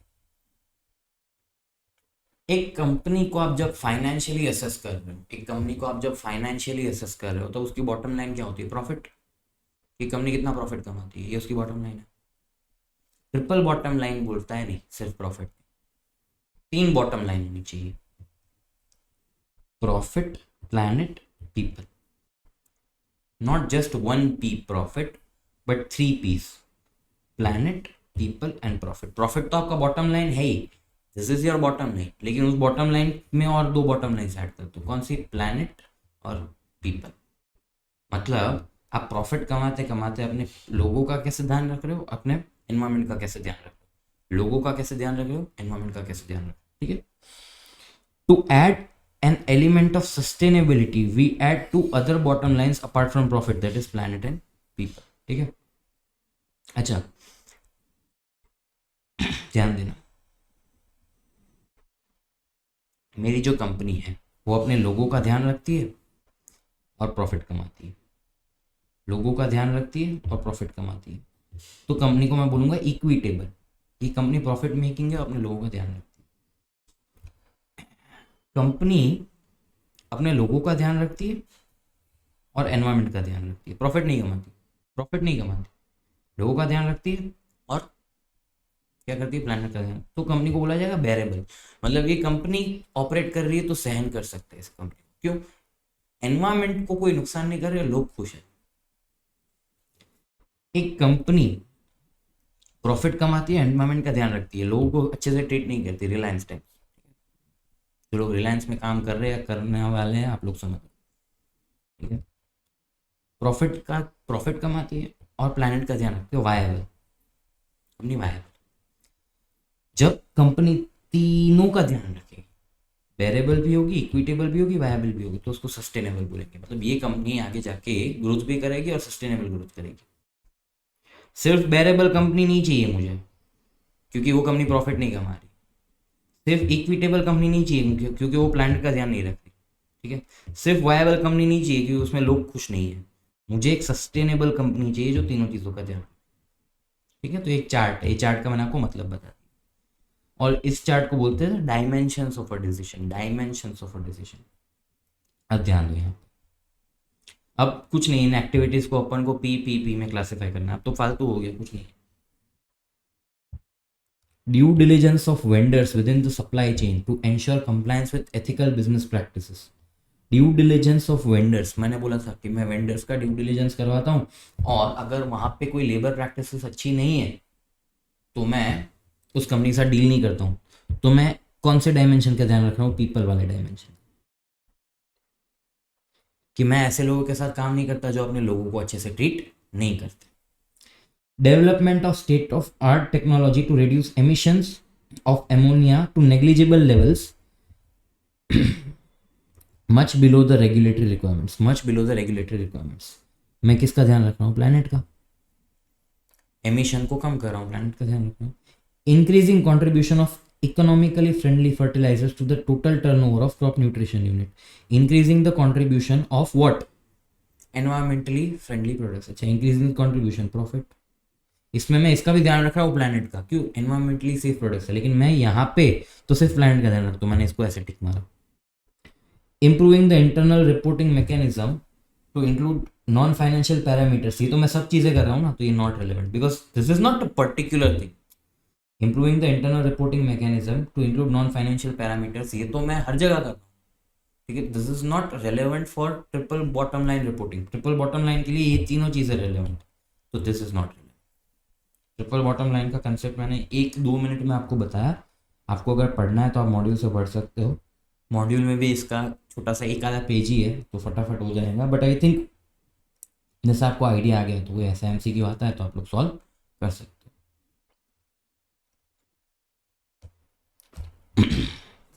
With respect to allegations made against CA Fiona, you are required to select the correct option which indicates whether this is a case of insider trading or not, and if it is the case of insider trading, the quantum of penalty is a.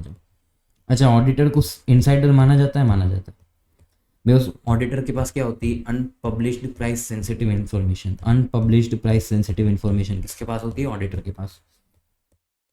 Auditor को insider माना जाता है, yes माना जाता है। Auditor is to be considered as insider. Penalty कौन सी लगेगी, सेक्शन 15G में पेनल्टी लगेगी, सेक्शन 15G में पेनल्टी लगेगी। क्या बोलता है, एनी इनसाइडर, अपना ऑडिटर इनसाइडर है, यस, तो ये पेनल्टी लगेगी, yes. shall be liable to a penalty which shall not be less than 10 lakh but which may extend to 25 crore rupees or 3 times of the amount of profit made out of insider trading, whichever is higher. Who, any insider who यहाँ पे लिखा ना, communicates any unpublish price sensitive information to other person with or without request for such information, penalty लगेगी लगेगी। Option C, option C क्या है पढ़ते हैं। ये पेनल्टी वाला मैं ज़्यादा टाइम नहीं वेस्ट कर रहा, ठीक है।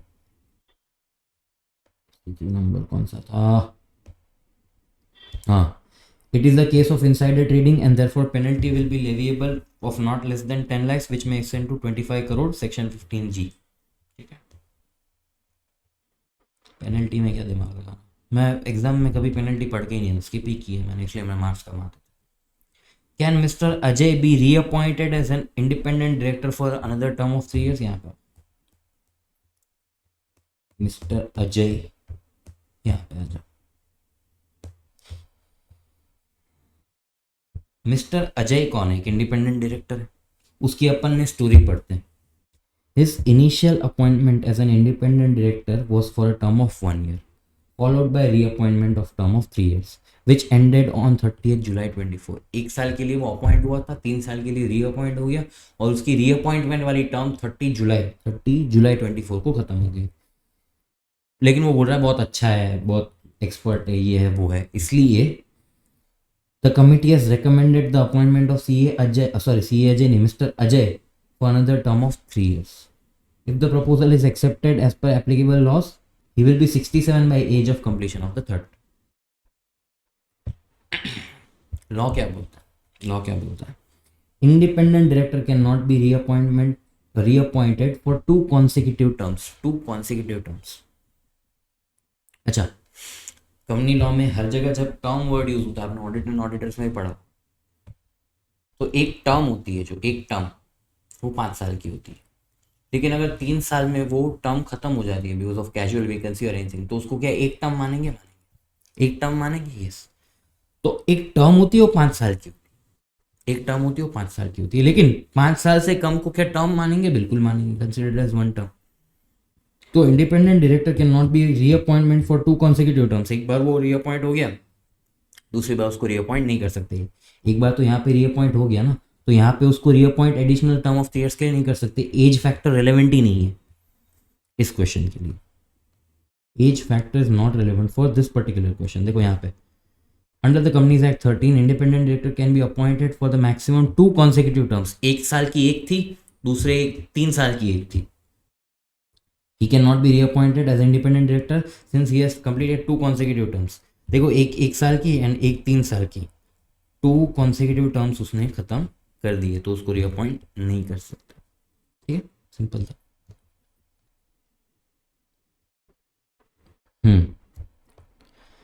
With reference to professional fees paid to mister K Mistry, which of the statement is correct? ठीक है, यहाँ पे आ जाओ, मैं ये पीडीएफ आपको दे दूंगा, डोंट वरी, इसमें सारे आंसर्स है ही। ठीक है, देखो ध्यान दो। Remuneration paid to non-executive director Mr. K Mistry, a non-executive director, also provide professional consultancy service under formal contract with the company. In his role as a consultant, he offers expert guidance so and so. For his consultancy, he has been paid 25 lakhs. कौन सा option सही है? ध्यान दो, कौन सा option सही है? Services are rendered are of a professional in nature, correct. Professional services है, क्यों? वो उस सर्विस के लिए प्रोफेशनल है, एजुकेटेड है, क्वालिफाइड है। Director possesses requisite qualification, yes. Since the transaction does not involve an amount exceeding 1 crore, the prior approval of audit committee is not necessary. ये statements दिए अपन पढ़ेंगे। Approval of audit committee is necessary. Only those members of the audit committee who are independent directors shall approve the related party transaction. Section 197 subsection 4, section 197 subsection 4 क्या बोलता है? The limit of director's remuneration will not be applied to any payment which is made for services that are professional in nature, और उसके पास requisite qualification। और regulation 23 of SEBI वो क्या बोलता है? क्या बोलता है? All related party transaction require approval of audit committee and only independent directors can approve this transaction। तो देखो, 2-3 चीजें। मिस्टर के मिस्त्री नॉन एग्जीक्यूटिव डायरेक्टर है, ठीक है, वो प्रोफेशनल कंसल्टेंसी देता है, उसको 25 लाख रुपए फीस देते हैं।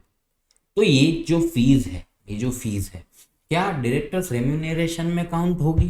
मतलब जो मेरा डायरेक्टर्स रेम्यूनरेशन की लिमिट है उसमें 25 लाख काउंट होगी? नहीं। क्यों?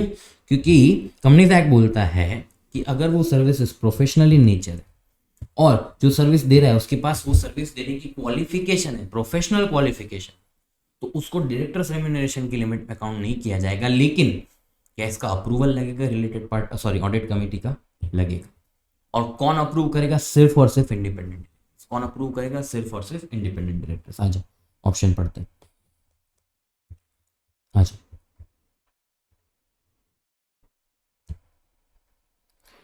Services rendered are of professional in nature, correct, तो फर्स्ट स्टेटमेंट करेक्ट है। इसके पास वो है नॉलेज है, तो ये स्टेटमेंट करेक्ट है। ये स्टेटमेंट गलत है, ये स्टेटमेंट सही है, और ये स्टेटमेंट भी सही है। तो आपका ऑप्शन डी सही है, 1, 2, 4 एंड 5। बात समझ में आई? इजी था ये भी, था नहीं। Last MCQ. Mr. A. Damodaran, shareholder of the company, issued a formal letter to the NRC raising objections to the appointment of Aditi Singh as independent director. He contended that Aditi's association with Y&E law firm, which is engaged by the company, potentially disqualifies her from being appointed as independent director under the Companies Act 13. The committee must now evaluate Aditi's appointment that meets statutory requirements for independence. अच्छा इधर Y&E law firm कौन है? याद करो, जो law firm अपन को 1500 करोड़ का जो लोन है वो रेस करने के लिए जो कंपनीज एक्ट का कंप्लायंस है उसकी सर्विस दे रही है, करेक्ट। उसमें अदिति सिंह भी इन्वॉल्व है उस फर्म में, ठीक है। Aditi Singh age 32, is a distinguished law professional with an impressive academic and professional trajectory. She has earned BA LLB from Calcutta University in 2012 and later enhanced his expertise with LLM from a renowned National Law School of India, University, Bangalore. With her profound legal acumen, she holds the position of partner in Y&E law firm. देखो ध्यान दो, DFPL ने Y&E law firm को engage किया किसके लिए? किसके लिए? किसके लिए भाई? वो 1500 करोड़ का जो लोन था उसके लिए, लोन कंपनीज एक्ट कंप्लायंस। अच्छा, Y&E लॉ फर्म का टर्नओवर कितना है? 1 करोड़, और फीस कितनी हमने पे की उसको? 10 लाख रुपए। 1 करोड़ का टर्नओवर उसका था, 10 लाख रुपए हमने पे किए, ठीक है। इंडिपेंडेंट डायरेक्टर्स की आप अगर डिस्क्वालिफिकेशंस पढ़ोगे तो उसमें क्या लिखा है? पार्टनर और employ of a legal or consulting firm which had a transaction with company, या उसकी होल्डिंग, या सब्सिडियरी, या एसोसिएट।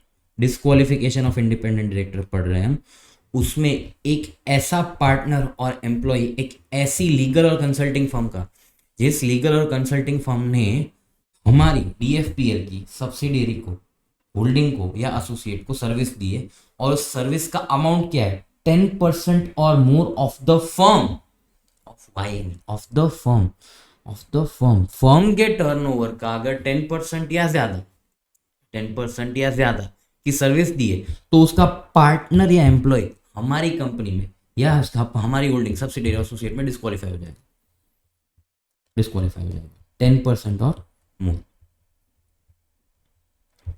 अब ऑप्शन पढ़ते हैं। आई होप आप लोगों को प्रोविजन समझ में आया है।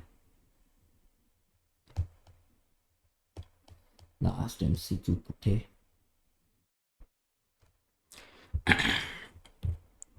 दस लाख की हमने फीस पे की, 1 करोड़ का टर्न होता है, 10% हो गया, 10% और मोर में डिस्क्वालीफाई हो जाएगा तो 10% में डिस्क्वालीफाई हो जाएगा। तो आपका आंसर क्या है? Her appointment is invalid as independent directors because the receipts of Y&E law firm exceed 10% of gross turnover. यहाँ पे एक्सीड लिखा है, बट यहाँ पे more than 10% of the firm. आप वो प्रोविजन पढ़ो, यहाँ पे गलती है इंस्टीट्यूट की, 10% और मोर लिखा है प्रोविजन, ठीक है। एनुअल टर्नओवर ऑफ, ठीक है, उसमें 10% और मोर लिखा है फॉर्म, उसमें प्रोविजन में, तो आप वो देख लेना, ठीक है। यहाँ पे इंस्टीट्यूट की शायद गलती, ठीक है। ठीक है, ये MCQs हो गए अपने। थोड़ा ब्रेक मैं भी लेता हूँ 5 मिनट का, डिस्क्रिप्टिव सॉल्व करते हैं, फिर खत्म हो जाएगी ये केस स्टडी। वो 10% और मोर वाला प्रोविजन यहाँ पे देखो, legal or consulting firm that has or had any transaction with the company holding subsidiary associate amounting to 10% or मोर। दिखा देता हूँ, नहीं तो आप लोग मेरी कैपेबिलिटी पे डाउट करोगे, ठीक है। चलो अब डिस्क्रिप्टिव क्वेश्चन सॉल्व करते हैं आज।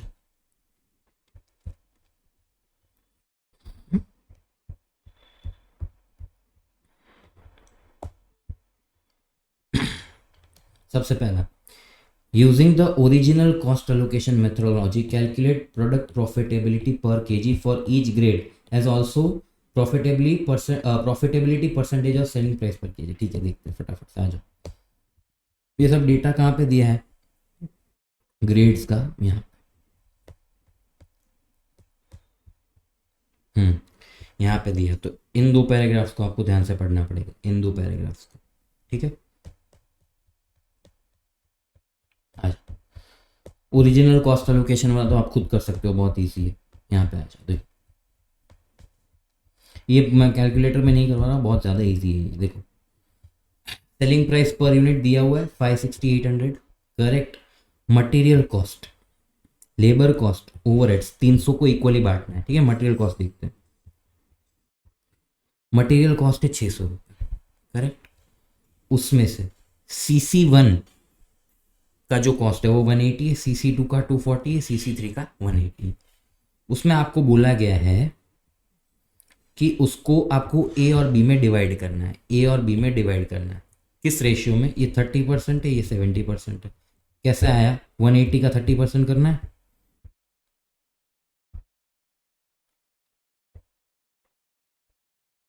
वन एटी का 30%, 54,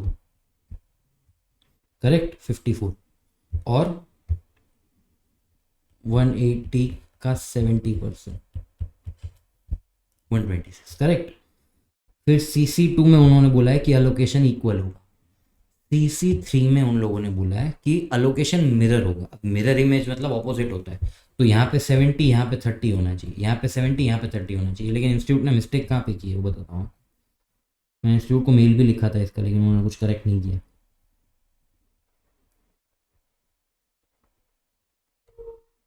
यहाँ पे आ जाओ।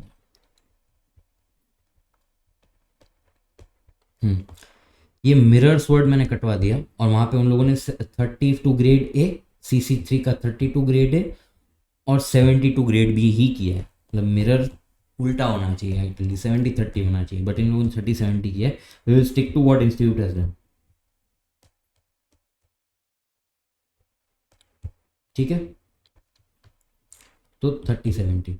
तो अब CC1 का टोटल, CC1 के ए का टोटल कितना आएगा, 54, 120, 54, 54 प्लस 120 प्लस 54, यहाँ पे आएगा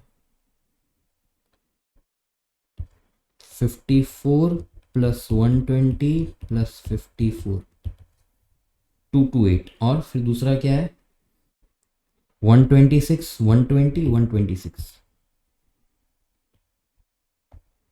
126 प्लस 120 प्लस 126, 372, करेक्ट। तो 372, और ये मैंने टोटल भी देख लिया, 600 हो रहा है। ठीक है, तो मटेरियल कॉस्ट का अलोकेशन कैसे हो, वापस से मटेरियल कॉस्ट को हमने 3 कॉस्ट सेंटर्स में बांट दिया, 3 कॉस्ट सेंटर्स में बांट दिया, cost centre 1, cost centre 2, cost centre 3। ए और बी में अलोकेट कैसे किया, जैसा क्वेश्चन ने बोला था, 30-70 यहाँ किया, यहाँ पे उन लोगों ने बोला था इक्वल कर दो, और यहाँ पे भी उन लोगों ने 30-70 बोला, 30-70 कर दिया। फिर ये तीनों का अपन ने टोटल लगाया, ये तीनों का अपन ने टोटल लगाया, तो ए का मटेरियल कॉस्ट हुआ 228, बी का कॉस्ट मटेरियल कॉस्ट हुआ 372, तो 228, 372। पकड़ के क्यों बैठा, हाँ, लेबर, करेक्ट। लेबर में उन्होंने बोला कॉस्ट सेंटर 1 का होता है 120, कॉस्ट सेंटर 2 का होता है 160, कॉस्ट सेंटर 3 का होता है 120, और उसका उन लोगों ने अपन को परसेंटेज दिया है। क्या दिया है, इधर देखो।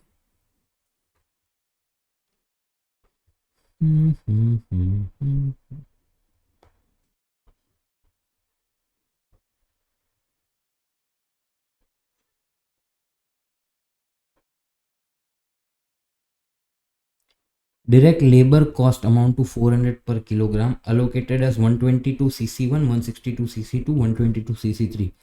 The cost allocation between grade A and grade B fertilizers varies by cost center. इसमें भी सेम मेथोडोलॉजी है, मतलब ऐसा देख लो आप लोग, यहाँ पे 30-70, 50-50, 30-70 वैसे ही किया हुआ है।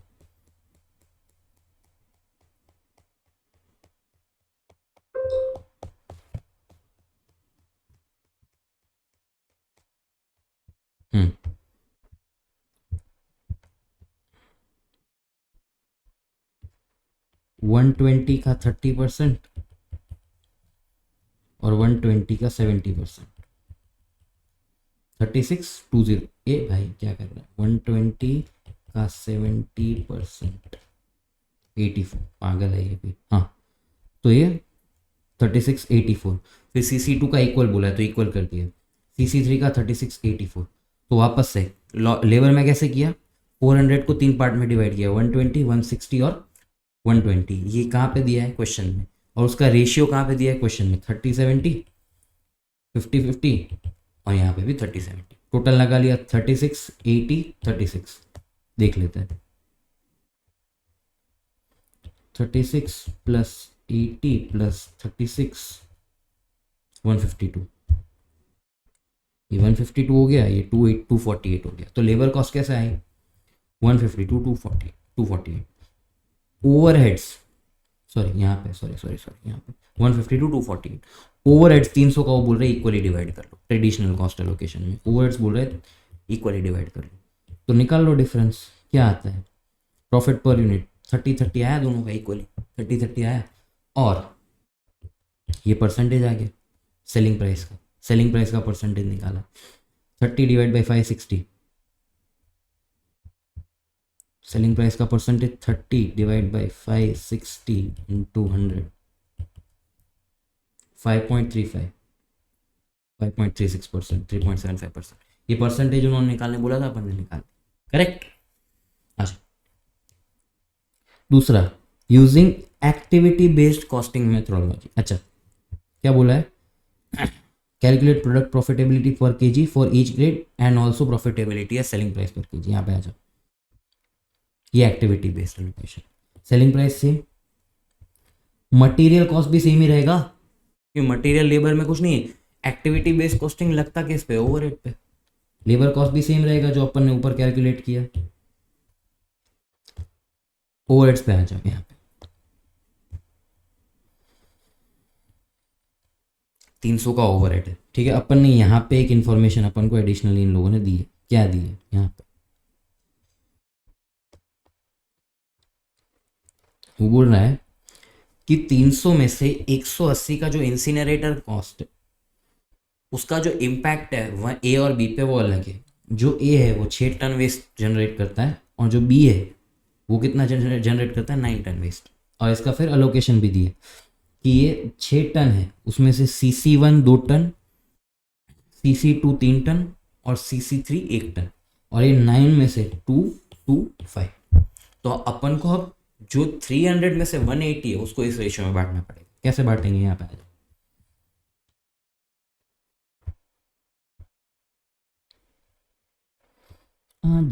हाँ 300 में से 180 को, 120 को तो इक्वली बांटेंगे 60-60, ठीक है।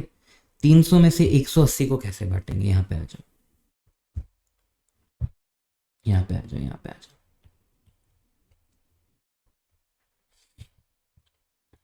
ये है CC1, ये है CC2, ये है CC3, करेक्ट। यहाँ पे आ जाओ, थोड़ा आपको आगे पीछे होना पड़ेगा, यहाँ पे आ जाओ।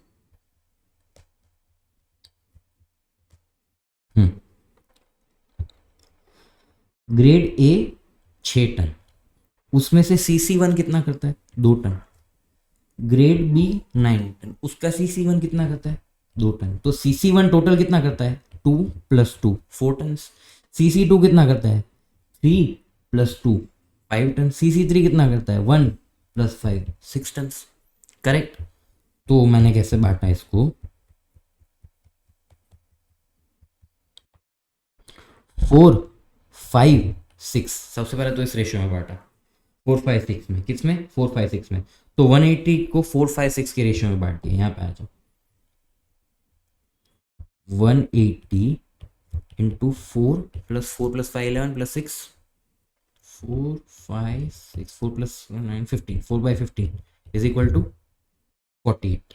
180 इंटू 5/15 60, 180 इंटू 6/15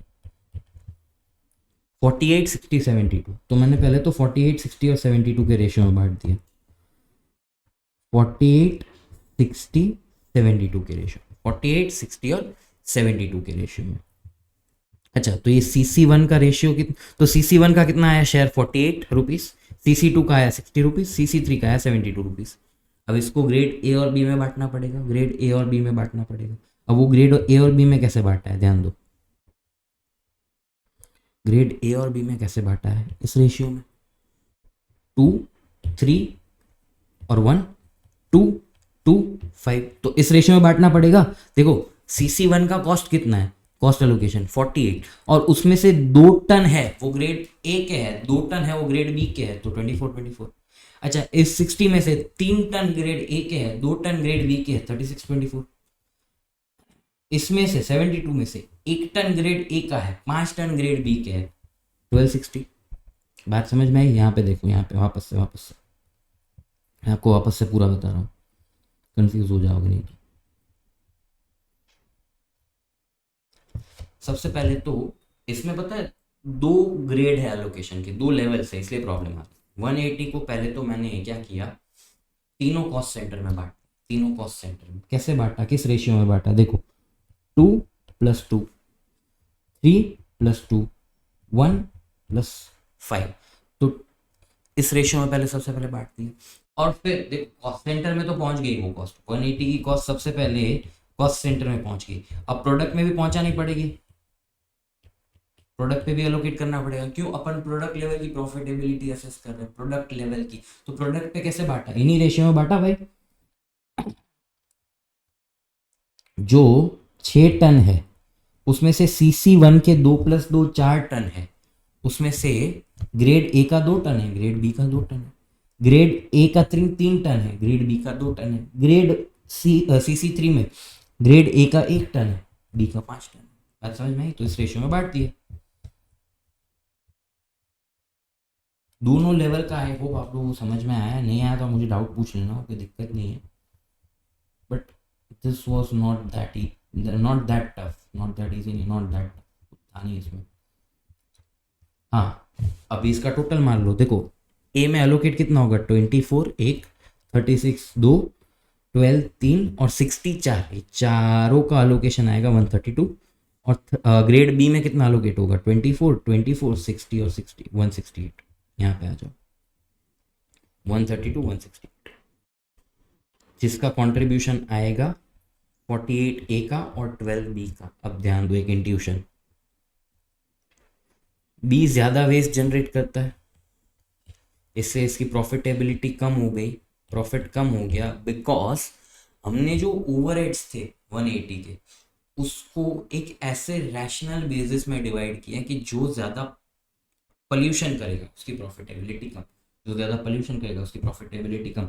इसकी प्रॉफिटेबिलिटी देखो 3.75 से 1.5 हो गई, जबकि इसकी बढ़ गई। इसकी क्यों बढ़ी? बिकॉज ये कम वेस्ट कर रहा था, ये कम वेस्ट जनरेट कर रहा था, फिर भी जो वेस्ट की कॉस्ट है इस पे अलोकेट इक्वली हो रही थी, जबकि इस पे कम होनी चाहिए थी। बात समझ में आई? इस पे कम अलोकेट होनी चाहिए थी। अच्छा, इसमें फिर साइंटिफिक बेसिस पे, एक्टिविटी बेस पे हमने इस पे जब कम कॉस्ट अलोकेट की तब इसकी प्रॉफिटेबिलिटी बढ़ गई, सिंपल। तो एनालिसिस में यही करना है, incinerator cost allocated on a more logical basis in case of activity based costing to grade B, which is generating more waste, 9 tons compared to 6 tons. Profitability of grade A increased as the allocation of incinerator cost was allocated as per quantity of waste generated. ये पढ़ लेना, ये मैंने read लिखा है, ये पढ़ लेना। बात समझ में आई? Justify Mr. Panchal's opinion that it would be appropriate to revise the incinerator cost allocation since each product has a different impact on the environment is correct or incorrect?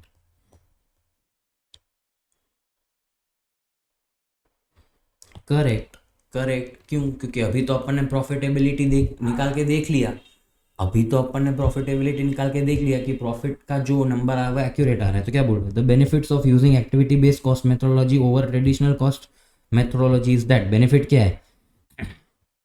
The company was able to conclude that grade B has generated more waste than A.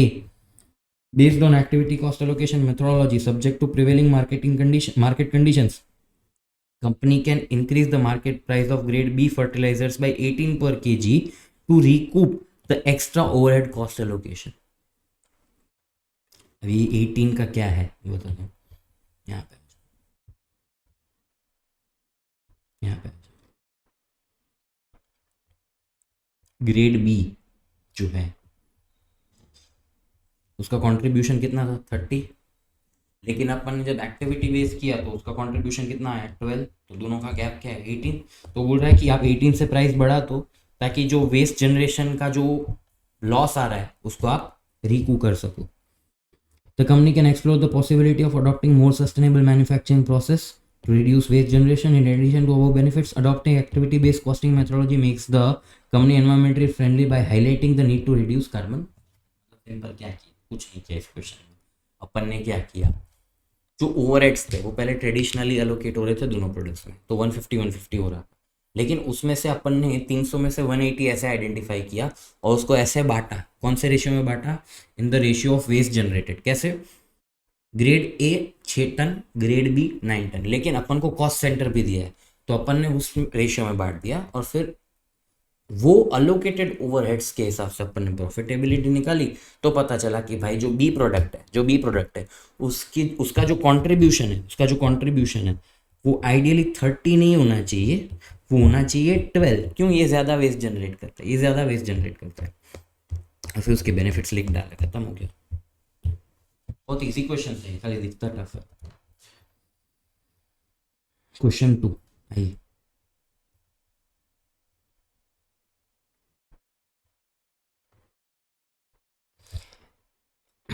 Advise the board of directors regarding the procedure to be followed under Companies Act 2013 in respect to borrowings of 1500 crore from the company's bankers। आइए चलो, companies act जो है वो ऐसा बोलता है कि company का एक बोर्ड ऑफ डायरेक्टर होता है। वो बोर्ड ऑफ डायरेक्टर के पास कंपनी चलाने के पावर्स और रिस्पॉन्सिबिलिटीज है, लेकिन जो बोर्ड ऑफ डायरेक्टर्स के पावर्स है उसको हमें एक लेवल तक रेस्ट्रिक्ट करना पड़ेगा, और उस रेस्ट्रिक्शन के अबव अगर बोर्ड ऑफ डायरेक्टर्स को कोई डिसीजन लेना है तो शेयर होल्डर्स के पास जाना पड़ेगा। एक लेवल तक बोर्ड ऑफ डायरेक्टर डिसीजन ले सकता है, उसके बियॉन्ड शेयर होल्डर के पास जाना पड़ेगा। ऐसी बातें सेक्शन 180 में की गई है जो बोलता है powers of board of directors, और ये एक रेस्ट्रिक्टिव प्रोविजन है। रेस्ट्रिक्टिव मतलब ये एक लेवल तक लिमिट लगाता है किस पे, बोर्ड ऑफ डायरेक्टर्स के पावर्स। क्या बोलता है सेक्शन, ये सेक्शन का एक क्लॉज है बोरोइंग के रिलेटेड कि company can borrow funds through a special resolution of board of directors, लेकिन up to a limit.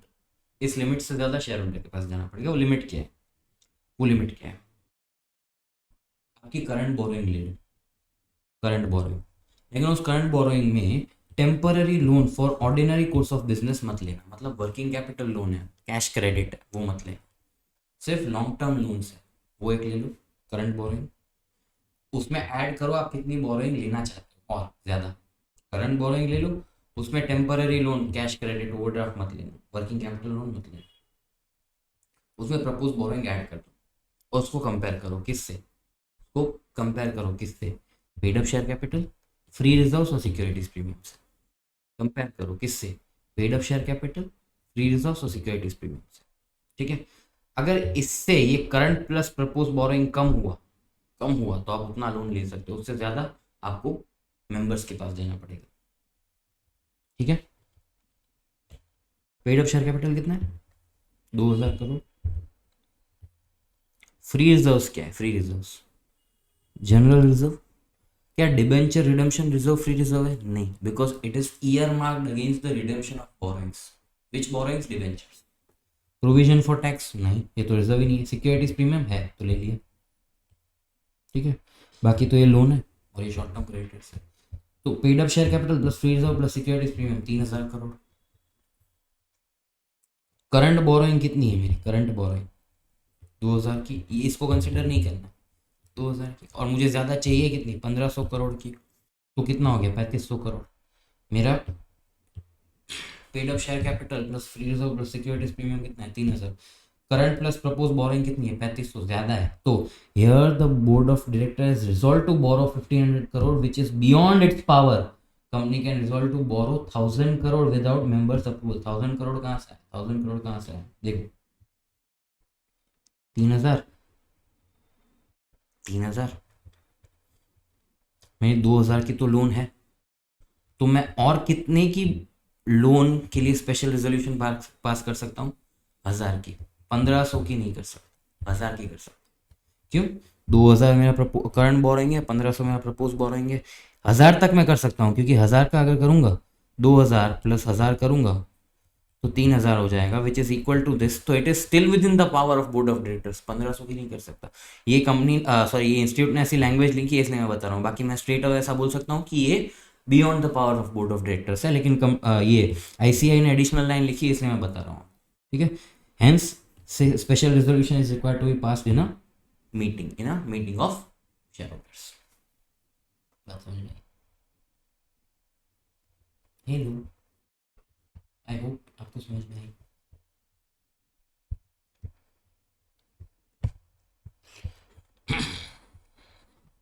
Next question,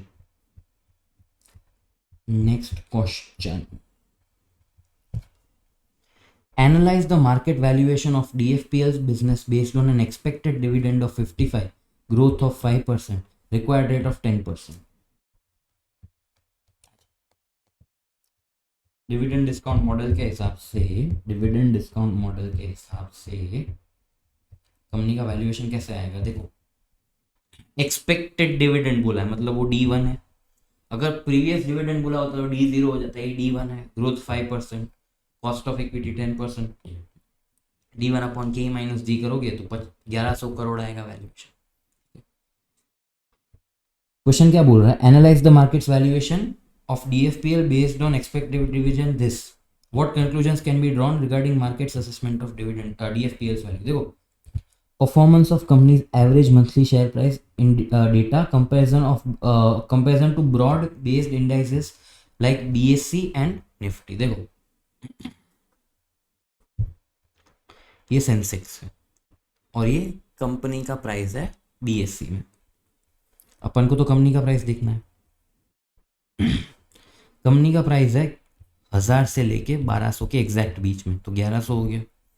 1,000 से लेके 1,200 के बीच में 1,100 हो गया। अच्छा, NSE में भी ऐसा ही है, 1,000 से लेके 1,200 के बीच में 1,100। और अपना जो अपन ने प्राइस निकाला वो भी 1,100 है। मतलब अपना कंक्लूजन क्या निकलता है? Market price is equal to intrinsic value, hence the stock is fairly priced. क्या बोल रहा है क्वेश्चन? क्या बोल रहा है? एनालाइज द मार्केट्स वैल्यूएशन, तो अपन ने निकाल लिया, एक बार कैलकुलेट कर लिया। और फिर what conclusions can be drawn regarding markets assessment, तो बोल रहा है कि भाई stock price is fairly price because market price है उतना ही अपन का इंट्रिंसिक वैल्यू, मार्केट प्राइस उतना ही अपना इंट्रिंसिक वैल्यू है। Last question, advise mister Venkat Ravi regarding condition subject to it which specified capital expenditure mentioned in the email can be claimed as deduction under investment linked tax incentives for the proposed joint venture company to be set up in Gopalpur, Odisha. Section 35 का question है, इसमें मुझे आपको ज़्यादा बताने की ज़रूरत नहीं। देखो फटाफट देख लेते हैं। 35 allows 100% of capex incurred for specified business as deduction. अच्छा, जो फर्टिलाइजर बिजनेस है वो स्पेसिफाइड बिजनेस में आता है, फर्टिलाइजर बिजनेस वो स्पेसिफाइड बिजनेस में आता है। लेकिन ये 100% में कौन सी चीज़ें कंसिडर नहीं होगी? लैंड का कॉस्ट है, उस पर डिडक्शन नहीं मिलेगा।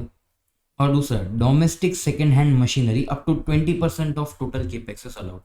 Domestic second hand machinery up to 20% of total capex is allowed. Domestic है, मतलब अगर बाहर से अगर कोई सेकेंड हैंड मशीनरी आ रही है तो उस पर डिडक्शन मिलेगा, यस। डोमेस्टिक 20% तक मिलेगा, यस। उसके बाद नहीं। फटाफट आ जाओ।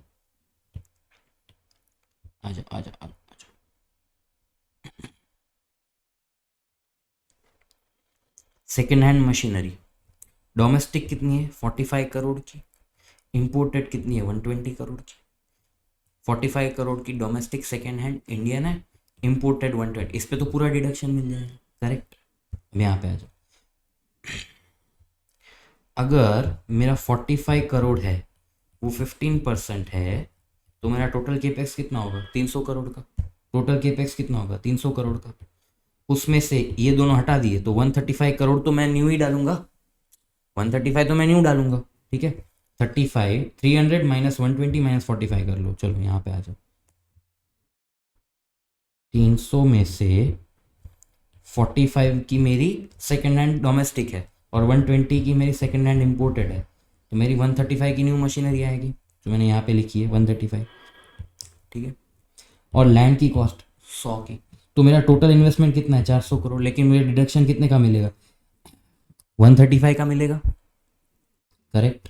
ये 45 का मिल जाएगा, ये 125 का मिल जाएगा, 135 का मिल जाएगा, 45 का मिल जाएगा, 120 का मिल जाएगा, और ये मिलेगा नहीं मिलेगा, तो टोटल कितना मिलेगा, इतना ही मिलेगा 300 करोड़ का। यार क्या क्वेश्चन बनाते हैं ये लोग। कुछ नहीं, लैंड का नहीं मिलेगा, बाकी सब मिल जाएगा क्योंकि ये विद इन लिमिट है, इसका तो मिल ही जाता है, इसका भी मिल जाता है, तो 300 करोड़ का आपको 35 AD में केपेक्स का डिडक्शन। करेक्ट। ये हो गई आपकी स्टूडेंट जर्नल की केस स्टडी नंबर 1। दूसरी अपन कर लेंगे तो स्टूडेंट्स जर्नल RTP अपनी हो गई। ठीक है, तो ये इंपॉर्टेंट केस स्टडीज अपनी डिस्कस हो जाए।